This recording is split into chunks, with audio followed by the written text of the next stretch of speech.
what is RAG, and how is this large language models helping applications which are based out of that LLMs? LLMs in general don't have access to memory. So RAG is a design pattern that actually connects an LLM to any data source that you might want in your application. Why do I need evaluation? Iterating faster is equal to success, and having a very good evaluation stack and having a very good evaluation pipeline is very important because it gives you the freedom to iterate fast. What is the next step? Writing tests is very important for production grade software. It's even more important for ML models because of their stochastic nature. Human evaluators is very expensive. How do I find the best methods and metrics? Something like Ragas to help us evaluate and figure out what we are doing, what is working, what is not working. Where the basic idea is that you use evaluation as your guiding light to navigate the complexities of building a Raga application.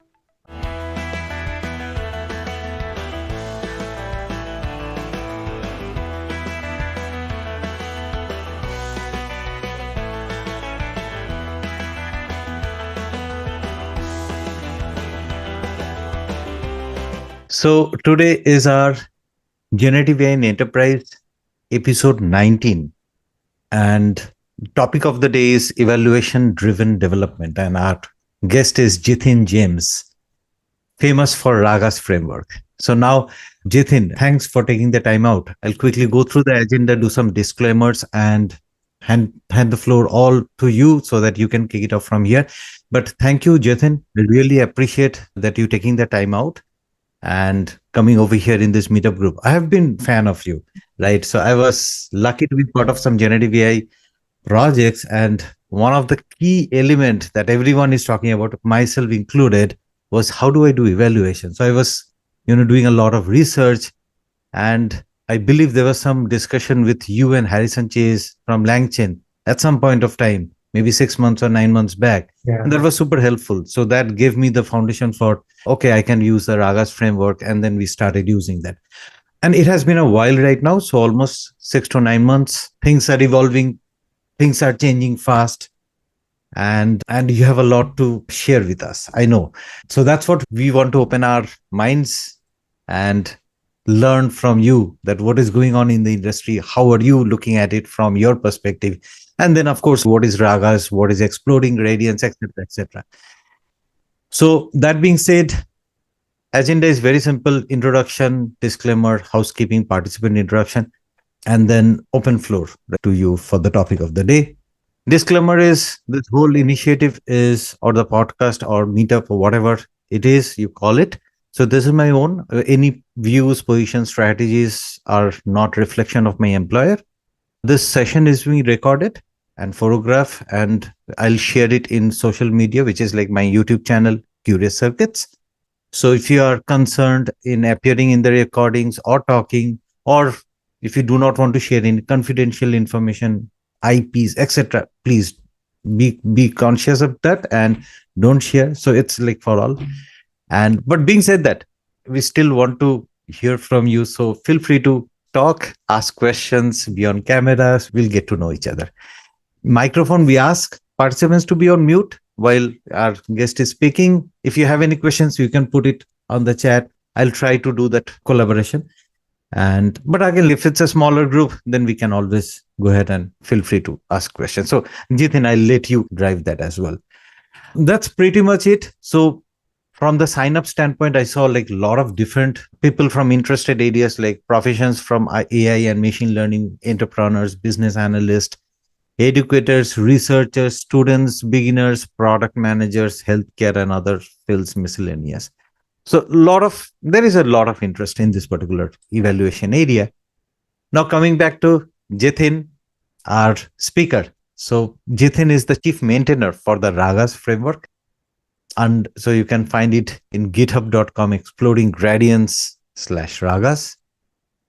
And I think I'll do a justice to this meetup if I stop at this point of time and let Jithin speak. So Jithin, floor is all yours. Thank you, Itzel, for inviting me, and excited to be here. So today I just wanted to give you like a quick overview of like RAG, how we think of RAG evaluation with Ragas. And to take a step back, like Ragas was like an open source project that we actually built when like we were consulting with a bunch of like clients, and we wanted something like Ragas to help us evaluate and figure out like is what we are doing, what is working, what is not working, and help us understand that. Because at the end of the day, all these models were like stochastic models. So things and applications that are built on these are not deterministic. So you needed some techniques from the ML way of doing things that were like much more valuable in this world of building LLM applications and stuff. So like writing tests is very important for production grade software. It is very important. It's even more important for ML models because of their stochastic nature, and because of that, all that evaluation we felt was very important piece. And Ragas was like some ways that we tried to overcome that.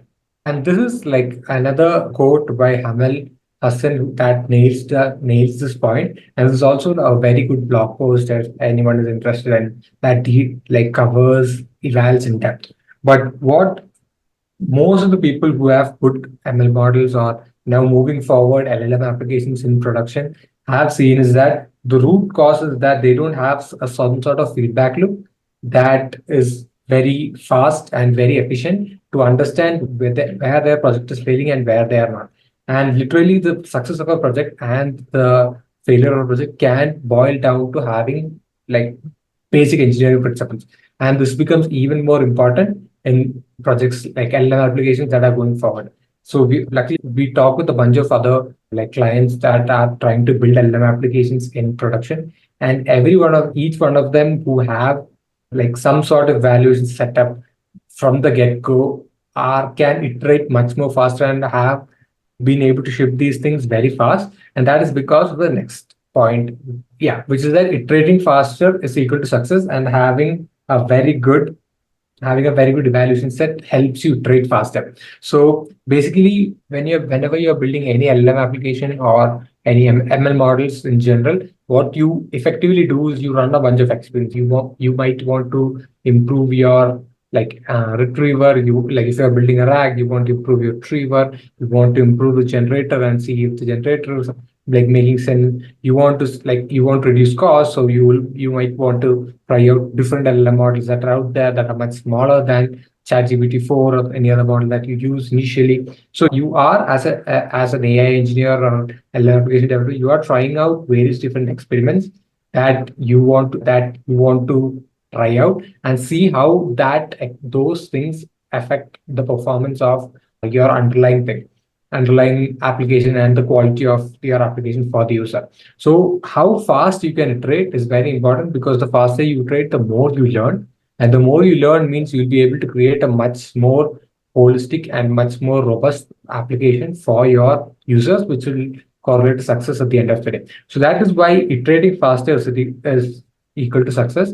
And having a very good evaluation stack and having a very good evaluation pipeline is very important, because it gives you the freedom to iterate fast. So that is how all this translates at the end of the day to building a very good production grade application. And everyone realizes this. And one thing that has changed in like from the start is that now the models that power all these applications can also now be used to help you evaluate, help you test these applications. So that was like one key thing that changed from all the previous capabilities. And all the everyone has been like telling about like importance of tests and evaluation for a long time. But this is that we felt work has changed, and this is something new that you can now use models to evaluate, you can use models to grade, you can use models to generate test sets and help you test much wider situations. And all of we'll see examples of all of this, and within Ragas we use this. But this was one area that we thought was very interesting, and we built a couple of solutions based on model and model-based evaluation. Before you move Yeah. further, I think there is one question from Saraswati. This is my first session today. Do I need previous context or sessions to understand today's session? So maybe if you can just give a two-liner, Jithin, that why do I even need evaluation? But then a little bit behind the scenes, right? What is RAG, and how is this large language models helping industries or companies to develop applications which are based out of that LLMs. Yeah. So it's like connecting your intelligence to some sort of data store, and then that design pattern is called RAG. So basically, inside the design pattern, you will have some sort of query that you want to fetch, that you will run against your retriever. Could be like a vector store, could be a simple like BM25 word search, anything like that, which is used to get the relevant information and then retrieves it back, puts it inside the context, and you can again use it to carry over the functionality. So that's the gist of what a RAG is. And one thing that we have seen is that, so this could be like chat with your PDFs, chat with any documentation, anything that relies on data. If your LLM application relies on data that is changing very fast, there will be this design pattern that comes again and again. So that is RAG, and that is the situation. And Ragas is also an open source library that helps you evaluate and test these various ways you can build a RAG application and various experiments that you can try to improve your RAG application. Perfect.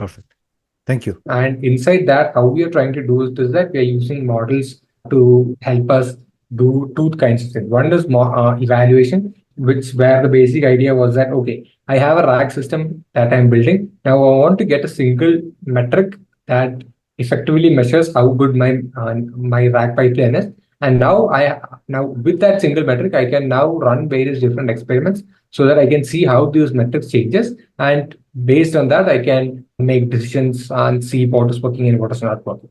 And so that was the first thing that we brought up. The reason for that was that there were traditional matrices that were out there, but none of them work for the RAG pipeline, basically RAG pipelines, and the synthetic applications that are coming up, because a lot more data was being generated. And it was hard to evaluate these things with the old metrics. And the other alternative was using human evaluators, which is very expensive. We came up with a bunch of model grade evaluations, and we also realized that building a test set that is very much specific to our users' workflow and users' data set is also something that's very important. So we built a synthetic test generation module that again uses models to build your test set.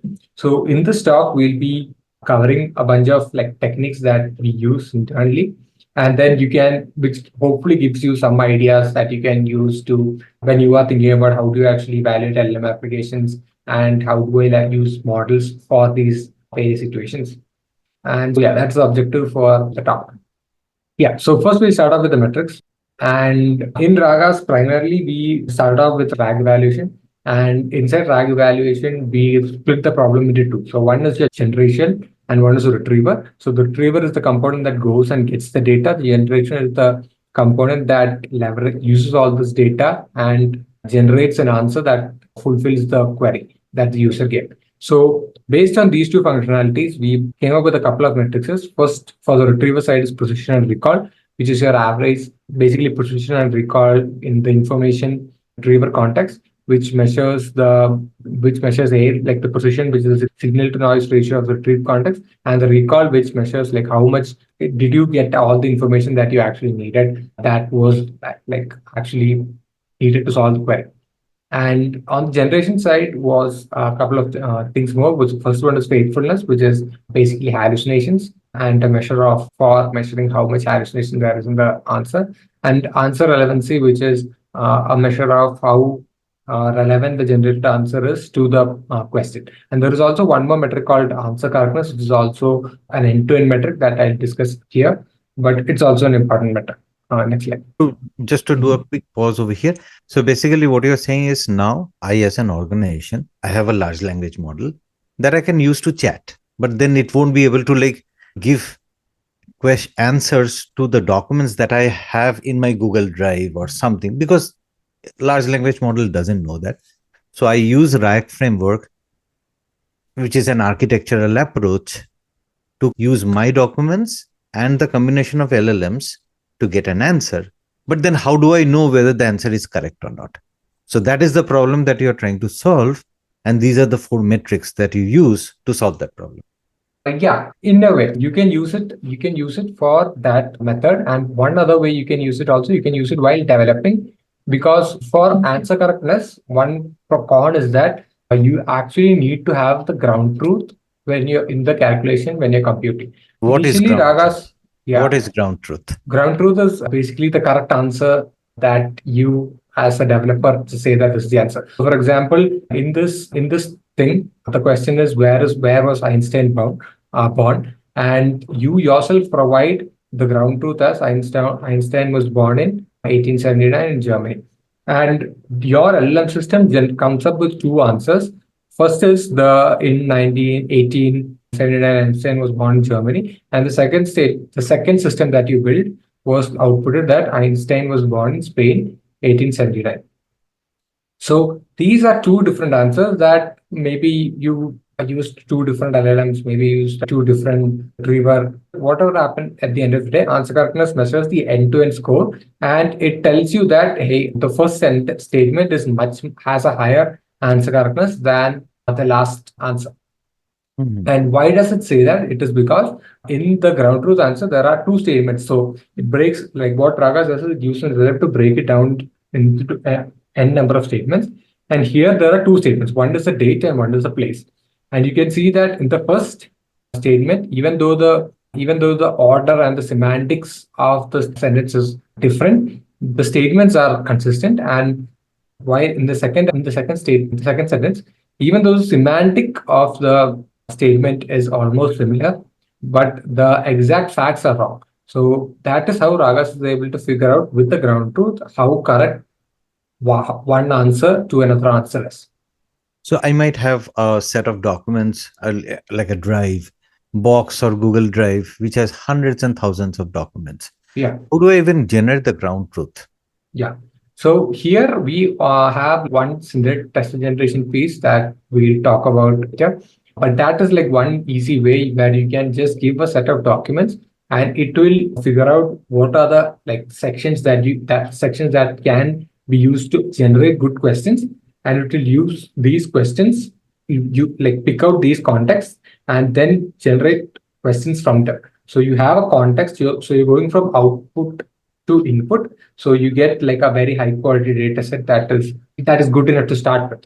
So that is something that personally we also use when we want to a cold start with some new documents that are there. Awesome. Okay, let's move on. Okay, so this is the answer correctness, and then you have faithfulness, which is the next slide, which is basically measures the number of hallucinations. So I'll rush through all the metrics that are there. The slides, the link I have already given, and you can see the talks for if you want to dive deep in. So there's answer relevancy, which measures like how relevant the answer is to the given, how relevant the answer is to the given question that is there. So like all the answers have to be like precise and concise. And the next metric is context precision, which measures the precision. This is not very, if you're building a RAG application, precision is not something that's very important, because like you can stuff in a lot of like context windows are getting like larger, so you can stuff in a lot of data and still get away with it. The con, however, is that the number of tokens are increasing, so the performance and the cost will also increase, where you might want to improve the precision of your retrieval system. And the next metric is recall is more important, because if you miss any of the facts that were actually contributing to your answer, that means your generated answer will not be correct. And so that is why recall is very much important. And for recall, you need ground truth. So you can again use this text generation to generate the ground truth and question, and then use the context recall metric to measure the recall and precision.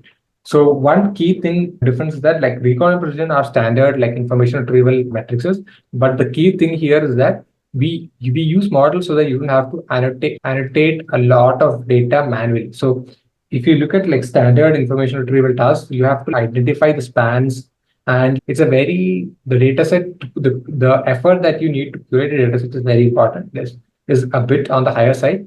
While this data set, because we use models, you can use just with the ground truth we can break the ground truth into different statements, and then use those statements to see which all contexts actually contribute to this and which don't. So that helps us like calculate these things much faster without having a lot of effort put into data annotation. So that is one thing. And I think that's the end for matrices. We have some questions. Do you have any questions? No, okay. If anyone has any questions, feel free to. Good time. Yeah. So I see one. So I'll do a quick recap over here. So Yep. basically, I have this LLM. It's good at chatting, but then it cannot search my documents. It cannot give answers to my documents. So I build the RAG architecture. Now I'm testing like whether the answers that are coming out is good or not. So now, in order to test that, I need some ground truth. And then you talked about like how to even generate the ground truth. So now I have this ground truth. Basically, it's the human generated correct answer, right? Something like that. Yeah. Or maybe like synthetically, maybe that is your next topic, right? Yeah. Either a human generated answer or a synthetically generated answer. I need a ground truth. And now I am calculating the scores, the 4 scores. Now, why the 4 scores? Why not 1 score, or why not any number of more score? There is also something like F1 score, right? If you want to touch upon that.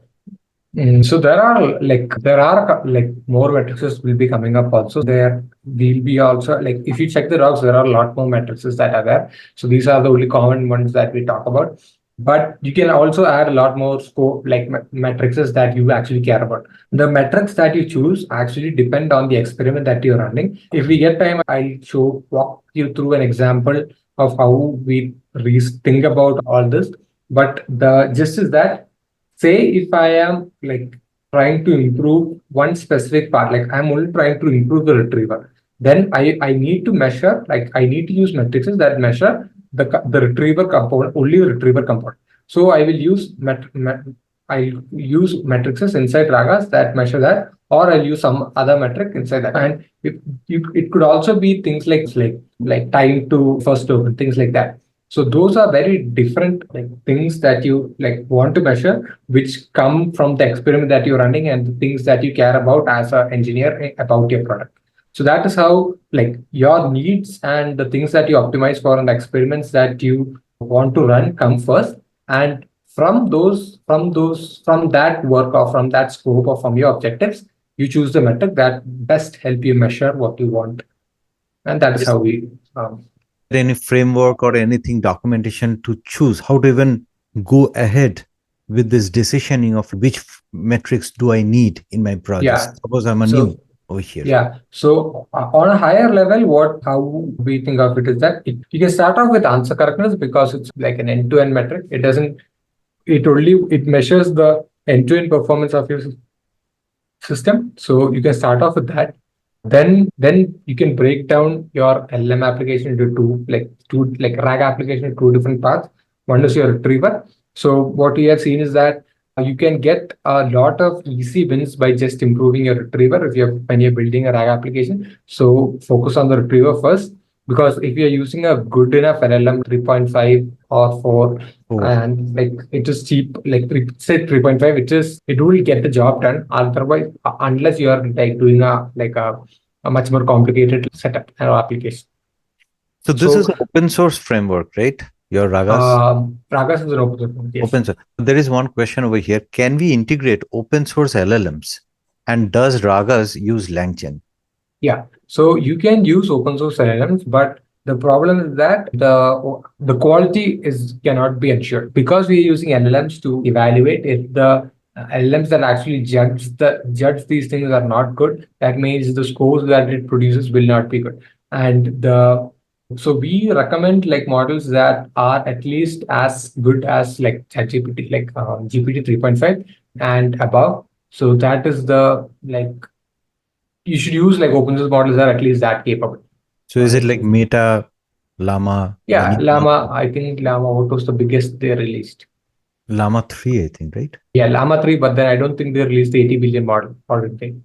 7, I think the 7 billion is right now available. Yeah, so anyway, 7 billion might be too small. I don't know like Llama 3, the performance, but it might be too small.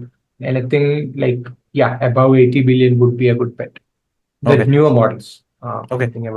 There is another question, Sian. How do I find the best methods and metrics for summarization? I think we touched about, but this is more specific towards Yeah, summarization. And then I use LLM as a judge, but the metrics are not helping get a better summarization. so the last part I didn't understand, but then for the first part, yeah, summarization, like the thing with summarization is that there are a lot more different things that you want to, what do you say? You want to measure for. So like a good summary might be a lot of things. It has to be concise. Or it should not like get any facts wrong. So we have you can use like faithfulness for that, but it should be concise. And the most like hard part, which I'm sure you also face, is some based on different situations, different points will have to be like summarized. Some points will have to be ignored. Some points will have to be like retained. And figuring out that is one. It's a tricky part. So we don't have, and that is a measurement that I feel would be important, but we don't have a straightforward metric that you can use out of the box for this. So if you like, if this is something that you're interested in, feel free to put an issue. We'll check that out. But yeah, we don't have any good measurements for summarization. But summarization is a well-studied task. There are some methods outside as well. And there was another question on the LangChain part, if you want to address. Oh yeah, yeah. So we use LangChain core inside Ragas. The reason for that is it helps us interface with all of the open source models, all of the other services that are there. So we use LangChain, but you can also it's a very simple framework where you only pass in a data set, like a Hugging Face data set. So it doesn't actually depend. The interfaces are very straightforward. Awesome. That's all for now. The questions. So Yeah. let's move on to the topic. So synthetic text generation piece. So I think fine tuning the Yeah. LLM might be required for LLM to work on our own domain specific documents. Does Ragas help in that as well?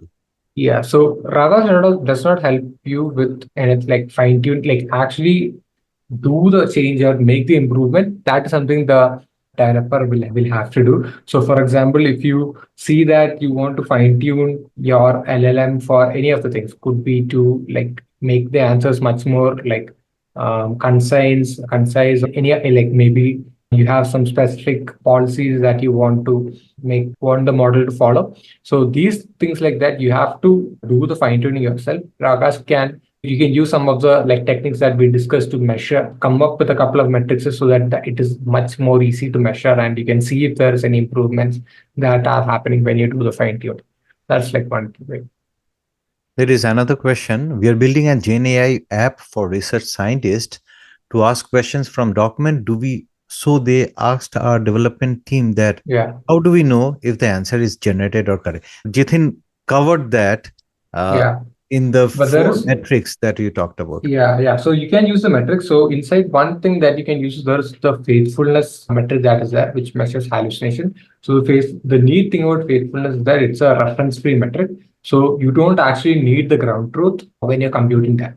So what some users basically do is that they spin up Ragas as like a server, and then each time their application gives a response, they check for hallucinations by running that one metric on top of the generated answer. So this would take more time because you have to literally wait for the answer, that is once the full text is generated, and then you will give the query to Raga, and then you can either keep it async, and if there is any like hallucination, you can flag it. So things like that. This is like one thing that people do, but you can use like faithfulness, which measures hallucination, or you can use the answer correctness. But then you have to invest in the test generation that we'll discuss now. So basically, just to summarize that async part real quick. So from an architecture standpoint, you are saying that, okay, now you have built the RAGs framework. You have used the RAG framework or the architecture to build that chatbot which can chat with your documents. But while you are getting those chat sessions going on and you're generating the answers, asynchronously send this information to Ragas so that it can flag. Now, Jithin, interesting question over there. I asynchronously send this information to the Ragas framework, right? It went ahead and flagged it. What do I do after that? Yeah, so I found like there are out of this 100 questions, maybe like 20 are wrong. Now what's next? Yeah, so Yeah. So if you are on an online situation, then yeah, as part of the user workflow, you might have to like either say, okay, we say it takes 2-3 seconds for the system to tell you that okay, there are some hallucinations here. You will have to somehow say convey to the user that hey, the answer that we generated, we think there might be some hallucinations. So please be careful with that. One thing that That can be the standard statement in ChatGPT.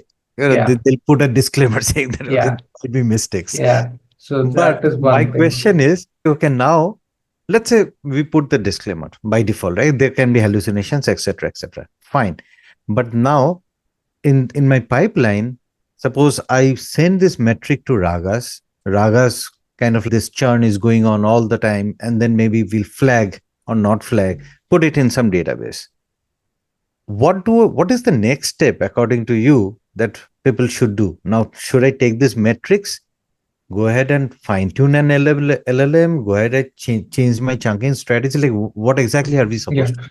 So here, like if you don't like have access to the model weights, one thing that you can do is to change the prompts. It could be like some this like making some very small straightforward changes to the prompts is like what you can do, or you can change the LLM with the same prompts because it would basically come down to how effectively the prompt is like the model is using or leveraging the instructions that you're giving.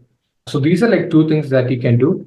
Or if you are, and if you're using a good enough model, it should like hallucinations will not be a big problem because that lot of work is being done to solve that part out. So solve that part. If you have access to the models and if cost is like one big thing, what you can now do is make sure that you fine tune a model so that it is very much like it is much more proficient at following the only using the information in the context and not falling back on the knowledge and the facts that the model knows inside.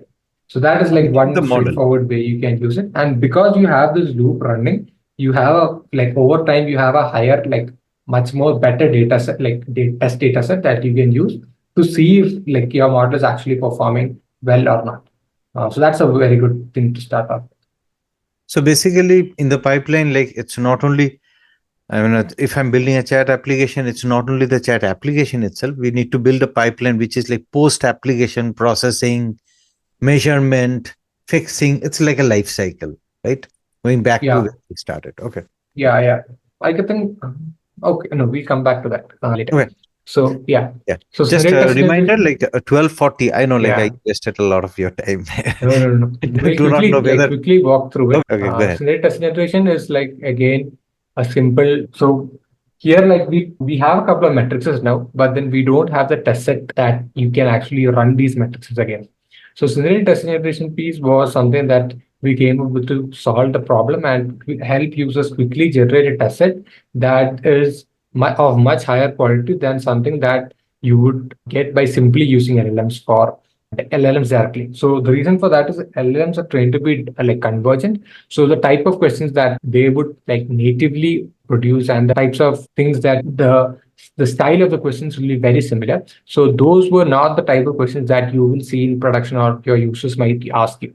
So we needed to leverage the LLM to generate much more complicated questions, and that is why we came up with this methodology, which is inspired from the Wizard ML paper, which is which is basically an evolutionary process that we run to generate much more like complicated questions. So next slide.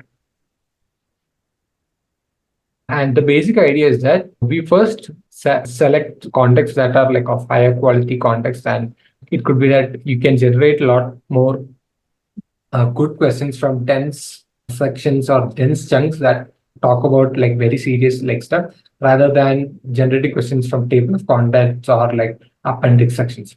And you generate sample questions which are like very simple, like questions which LLMs natively generate. And then you go through an evolution process like to complicate this question one step further. So here you can see one example where a simple question of what is 1 plus 1 is evolved into a much more complicated question that has the same elements but is a bit more complicated for the algorithm to solve. So we have a couple of ways like reasoning questions, conditional questions, multi-context questions, which are specific to the RAG RAG pipeline, which is that so reasoning questions, the exact answer is not there in the context that we marked, but the answer must be inferred from the like end context that we retrieved for, or the exact answer is not there. You have to like reason through multiple different contexts to finalize like final answer. And the multi-context question is a similar question that you have to piece together multiple contexts from multiple like various different parts of the document corpus to come to an answer. So these are some evolution processes that are there, and that complicates the questions that are generated. So this is very interesting. If I say 1 plus 1, does LLM think in this way? Really? Yeah, so basically it is basically another prompt that forces the LLM to generate like like questions like this. So for example, if this is like one evolutionary Basically, pattern, you're giving some hint that, hey, this is how you should think. Yeah. So it's not like a calculator. So calculator, I can put 1 plus 1, it will give me 2. Or maybe if I put 1 million plus 3 million, it will give me whatever, 4 million. So it's calculator works in it. So it's very interesting, right? LLM really thinks and you're helping it to think over here. Yeah. The evolutionary process was like very, very neat trick because you can generate much more complicated synthetic test sets that are not there before.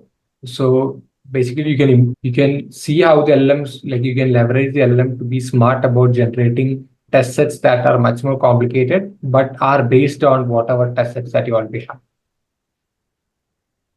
And there is a name for this one. I forgot. Hey, never mind. Yeah. We call it evolution. Okay. So this is like one thing. Next slide. Okay. And then you have a QA filtering step, which basically checks for the question and the context, which sees that, okay, is this a good enough question that can be used for the next step, or if the evolution, if it's the last step, is this a good enough question that we can use at the end of the whole process? Or is it too vague? Is it too broad? Is there any other problems with the question that has that? These are the two components that are there. We use the evolutionary process to evolve questions to much more complicated questions. And we use a filtering step to filter if this question or if this context is actually good enough to be added into the test set at the last step. And that is the basic process of how the synthetic test generation works. Basically, at first, Ragas tries to identify a number of contexts that are much higher quality and can be used to generate good questions. And once it has identified the context, it tries to generate a simple question that is based on that context or chunk. And then using an evolutionary process, it complicates the question by adding a bit more, like making the question a bit more tough. And then you use the critique or the filtering step to filter out questions that are of higher quality and is consistent with what you want at the end of the day. And that is how we run the whole loop. This is very interesting. The word I was looking for is chain of thought. Is this related to chain of thought? Not exactly in this. Yeah, not. But we do use chain of thought inside this in some ways. Okay. Where in the MLOps pipeline does the evaluation process or the filtering process fit in? So in this thing, it does not fit in. Like this is only an internal like implementation of how we generate synthetic test sets. So this is only used to generate synthetic test sets, not the whole pipeline. Okay. So this is like a precursor to start the pipeline, right? Yeah. This is how I'm generating the test set. And these are the processes that you use to generate the test. Okay, sorry. Got that. Yeah, so next slide. Next one. And this is like a code for how you actually use the use the generator to generate like a sample test set of size 10, but we can skip this. Okay. Yeah, and we also have a small custom model that reduces the cost for the test generation piece. I have shared the slide so you can see the tweet and video tutorial also if you want to dive. Next slide. Yeah, next slide. Putting all of this together, this is like one thing that ties everything together, which is called evaluation-driven development, where the basic idea is that you use evaluation as your guiding light to navigate the complexities of building a Raga application. Next slide.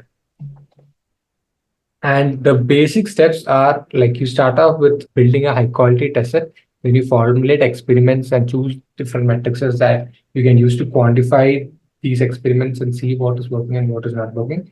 Then you build different baselines. You compare this, see what is working and what is not working.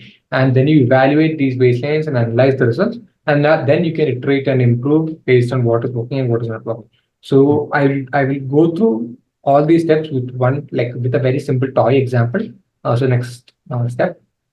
And here we are building a very simple Raga application on the GitLab handbook, that dataset that is there. And so this is just for walking you through a live example of how you can actually build a Raga application on actual dataset. GitLab has this handbook called for their internal handbook, and in this section I'm using their all remote section to generate some. I'm using the all remote handbook, and I've used the synthetic text generation feature to generate a couple of questions and answers, and I'll use that as the initial small test set. So here I only have 5 rows in my test data set.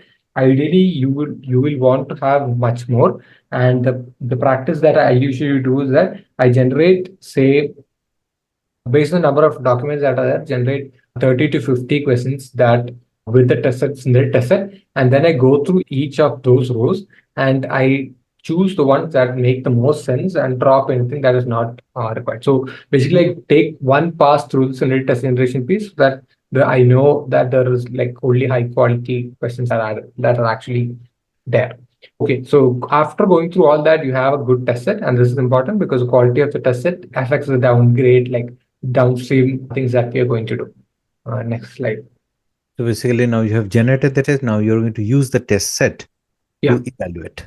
Yeah. Then the goal is to formulate the experiments and then choose the metrics. So, like we said, the metrics that you decide to use at the end of the day depends on the experiments that you want to run. So to start off, I want to see if I actually have to use a RAG, or if just having an LLM or even using GPT-4 is that enough for my use case or not. So the experiment that I'm using is going to compare a RAG pipeline with just using an LLM. And because this is an end-to-end use case, I will want to measure the quality of the whole end-to-end pipeline. And I'll use answer correctness to basically measure the two baselines. So next slide. And in this slide, I'm using LangChain to build the two baselines. So on the left, you have just the LLM, using just the LLM with the prompt, and it is using GPT-4 by default. And on the right, you have the LangChain, RAG chain, which has a retriever component and the generator component and things like that. Next slide. Next slide. And so here we can evaluate the baselines. You basically run the evaluate step.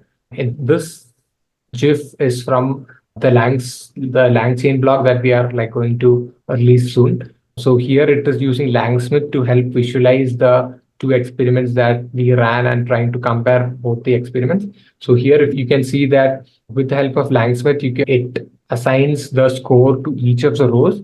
And we see that, in fact, RAG pipeline actually performs much better than the LLM, just using the LLM, with the score being 0.66 and 0.42. You can see that just using a RAG pipeline gives you some lift. And if you're using Langsmith, it helps you visualize it helps you visualize the traces and stuff. But you can use any other visualization tools like Phoenix, LangFuse, and all the other tools that are out there. So if you can quickly touch upon Langsmith, what is Langsmith and how does RAG kind of fit into that Langsmith? Yeah, Langsmith is Ragas. Yeah. So Langsmith is like a tracing tool that helps you visualize the traces inside LLM application, and it also helps you basically basically what it's doing right now in this page. It helps you visualize, helps you see it so that you can see all the graphs and make decisions for yourself. And there are other tools out there as well to help with this step. So while Ragas gives you the metric, it's better if you have some sort of tool to help you visualize that you can see the different scores and compare different runs and make decisions for yourself. So that is. Makes sense. So basically, again, going back to the architecture, so I have this real time sessions going on. I take this data, call asynchronously call a different module which is running the Ragas framework, generates the metrics and push it to Langsmith for visualization. Yeah, that could be one method. The other method is that you do this in an offline setting. If you Okay. want to do in an online setting, that method works. And the advantage that over there is that over time you're building a very good test set. The other thing is you can do this in an offline setting, and that also Like works. a batch process. Yeah, Run like a everything batch as a process. batch process, Yeah, generate the evaluation, visualize it in an observability platform like Langsmith, do corrections and do a loop, yep, make your prompt better, make your fine tuning better, and then yeah, release to production. Okay. yeah, And then maybe continue doing a online review as well. So it's like a yep, both sides. exactly, Okay. Perfect. Perfect. exactly. The Beautiful. next slide. Yeah. Sorry. So this is like this. So you mentioned the continuous process, right? So we are like thinking of now like feedback utilization is like one thing that we are trying to come up with, where how do you actually use the implicit explicit signals from the user? How do you take that so that you can now figure out what is working, what is not working, and then use that back into your workflow so that you can keep improving your system continuously. And these are some like things that we be working on in the coming months. So maybe build something for GitHub pipelines or Yeah, get a Jenkins pipeline. pipelines or something like Yeah. that. Yeah. Regression testing, feedback utilization. Fantastic. Okay. Next slide. Or Or that's oh, that's it. Done. We are absolutely on time. it. If anyone has any questions, okay, thank you very much, Ujjal and Jithin. I have to log off. Okay, perfect. Client call starting. So I think this is the time that we choose because it's a lunchtime in East Coast. People will be able to jump in real quick, Ah, listen to this discussion, and then go back to the client calls. So I think this was fantastic. I'm really excited to look at your roadmap that is coming out. Quickly touch basing on, you don't have to answer if you don't want to, but in AWS Bedrock, I have seen evaluations. yep, Is yep, yep. Does Ragas kind of compete over there, or is it complementing, or like what is going on? I haven't taken a full, actually used the evaluations that are there, but I have seen the service that is there. And evaluation, like there will be other players that are coming up as well. So it is in AWS's interest to help you decide out of all the models that AWS is giving, what actually works best for your use case. Hmm. And that will be there. There will be other services that are also like coming up doing the same thing. How like Ragas, what it's like trying to do is like making sure okay, A, it's open source, and B, we are actually trying to do this like end to end and like to build a service that like fits the whole pipeline. So you make something in an offline set, like you use Ragas and while you're developing. Once you put this into production, use Ragas to get the latest like feedback. You use it Ragas in your CI/CD to like continuously monitor your like things like that. So that is what we're trying to do, and like in the as a long term. But yeah, at the end of the day, everyone is still trying to solve the basic problem of yeah, there are like all these different models that are coming up. But I want to, as a like a customer, as a user, I want to understand what are the models and configurations that works best for my users and my workflow. So yeah, those So are is there important any points. scenario that you can think of? So there are hundreds and thousands of model right now. Typically, we talk about like first top three, four, five, but then there are so many. So how do I even know that which model to use for my use case? Is there any guideline, or can Ragas help over there? Yeah, basically, first like like first identifying like what are the thing considerations that you have. So for example, hallucinations and uncertainty things like that are like basic considerations. And once you have, so for example, maybe you have the code heavy chatbot. So you want a chat like you want a bot that understands code much better. So those once these considerations, it's much easier to come up with matrices or like Hmm. build test sets that you can actually test for with these situations. And it's always best to start off with whatever is the most powerful model that is out there and get your application like out of your MVP stage. And while you're building your MVP stage, you can keep a Keep good on test set changing, that over optimizing it. time that you're building. Yeah. So Optimize, reduce cost, improve performance. yeah. Once it's out of MVP stage, then all those things like optimal, reducing costs and things like that, So considerations come basically, into you're play. saying, okay, if you have a urgent project that you have to deliver, just choose the best model and move on. Then come back. Even If it's yeah, really useful, then come back, optimize. Now yes, go back and see, okay, let me try open source, maybe like a cheaper model or a faster yep, model, whatever. yeah. That is always the best way to go. Start off with the foundational models, the bigger ones, because it's easier to use. It is like the best capable model that would be out there.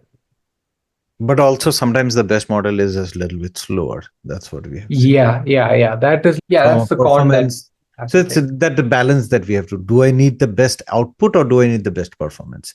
Yeah. Okay, so it's 1 o'clock already. I also need to jump to my calls, but this was really wonderful, Jithin, talking to Thank you. you. And I really look forward to your roadmaps and all the other features that are coming soon. And I think you're planning to come to US, right, at some point of time. Yeah. We'll be So there. we have some plans. Okay, so we'll catch up and definitely we'll have. I hope to have a part 2, part 3, part N session with you at some time. Yeah. Thanks a lot, Rujal, again for inviting me, and have a good day, guys. Awesome. Thank you so much.